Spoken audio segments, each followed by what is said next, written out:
What's up bro man What's up bro man นี่ก็ติดต่อลงไม่รู้หมดเลยก็ติดอ่ะฉันจู่คอมเมนต์นับปากกากัน What's up bro man นี่ติดไปที่ action ได้นั่นเราเสียติดมีรอนลุยดัวระ What's up bro man ที่ก็บ้านฉันไม่รู้หมดเลยแต่ก็ติดรุมอ่ะติดไม่เนี่ยบ้านฉันระวังชวน extra หลักมาเวลก็รอนด่าช่วยกับวิดีโอตัวน่ะ What's up bro man อ๋อจอดมึงกันเล็งเลยเจ้าชวนตัวไหนกันJauh tu. Headphone man ni chia hay. Ading hin moem. Atlia ka tahian. So na earpiece it thei boka.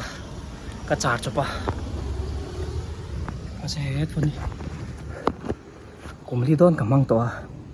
Ka lucky charm te ka tia. 2020 nge 19 na vera ka lai khan to ai. Kia ka hay. Hei ka thei boka. Hey. Mang lùi xám à với những cái mình tốt được rồi nè cậu đón thế nè cùng đi đón headphone nhưng mà buồn nè hay sao mình khen đâu cả mang thế cái lấy phụ chặt mày để chúng ta thar rồi tụi hai cho hay mình tác tổ đã xiêm thật thế đâu đã hay clear tất cả lại thì tất thấy box xe bao giờ xây dựng đồ lôm lâu nè mà chỉ lâu box gì lôm téสปอร์ตเลยทีนี้ก็เลยคันเนี่ยอุ้ยโดนครบไหมอ๋อเทียนรวมบอลโฉเลยโดนนี่เวลากันแมชแบบทุ่งจูบัลลาช่างทบการ์ตุยเจเละบองดูแต่นี่พอตัวนั้นเห็นจนมุนักออกมาก่อนน้อยจังมีวันสิทธิ์รอตากาศนะเห็นจนมุนักเข่งเจี๋ยส่วนสวยตัวกันรวมบอลละมาก็เช่ามา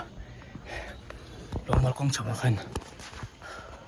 ร้านชาวดอนเนี่ยหาทางลุกมันนี่จน motivate พอหาคบไม่จริงถอดดอมปน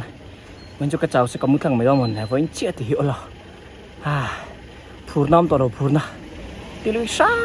ำในการลีน่านี่ตัวเฮ้ยชาวลุกโรแมนตุกินะกัน breakfast ตัวจูบัลลาใบมิมชุม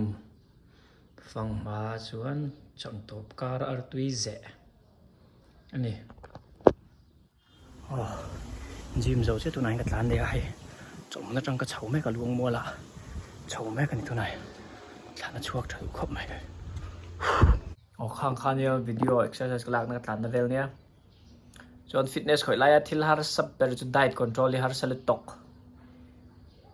really จามติตัววักในเราไปช่วยให้ที่ไอ้ไม่อลลูตัวที่เลยเทแล้วเนี่ยรีเลจามแรงบ็อกเชียจู่ๆนี่ก็บวยนะจุนนี่